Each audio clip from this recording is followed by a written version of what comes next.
1947 में जब देश का विभाजन हुआ तब तक तो लाहौर में ही थे राजपाल एंड सन्स। 1929 में आपके दादाजी की हत्या कर दी गई। जी जी, बट क्योंकि उन्होंने उनको वादा दिया था कि आपका नाम नहीं मैं बताऊंगा लेखक का, उन्होंने नाम नहीं बताया। तो बहुत सारे लोग सोचते हैं कि वही लेखक थे, जबकि वो वास्तव में नहीं थे। आपको जानकर हैरानी होगी कि बच्चन जी का जन्मदिन हमारे घर में ही मनाया जाता था। क्या विजन आपके सामने रहा होगा या एक टारगेट आपने सेट किया होगा कि मुझे आज से 20 साल 25 साल में इस संस्था को यहाँ देखना है?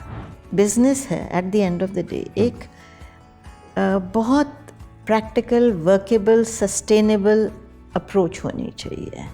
कोशिश होती है कि ऐसी किताबें चुनें जो केवल एक सीज़न या एक साल नहीं चलेंगी, तो आपकी फिर बैकलिस्ट बन जाती है, जो किताबें रीप्रिंट होती रहती हैं। तब तो आपके ऊपर बहुत दबाव रहता होगा मीरा जी, क्योंकि जो बैकलिस्ट है वो तो आपके पुरखों की दी हुई बैकलिस्ट है एक तरीके से। जैसे मैं आपको बोलूँ, एक 50 शेड्स ऑफ ग्रे थी, उसका अनुवाद मेरे पास आया, बहुत बेस्ट सेलर थी। मैंने कहा मैं नहीं छापूंगी।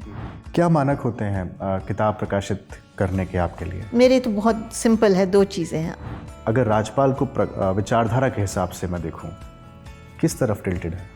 आप समझ लीजिए 60% तो जाता है, 40 उसमें से रॉयल्टी गई, 7.5%, उस पर GST लगा लीजिए, प्रोडक्शन है, आपके ओवरहेड्स हैं।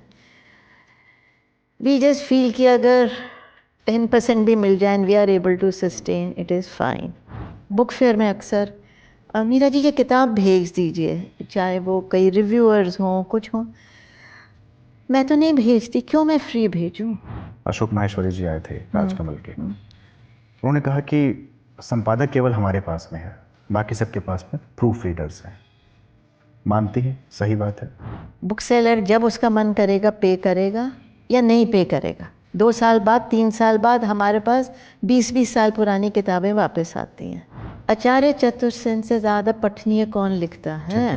तो कौन सी वो नई हिंदी है? मुझे आज तक ये आर्ग्यूमेंट नहीं समझ आई।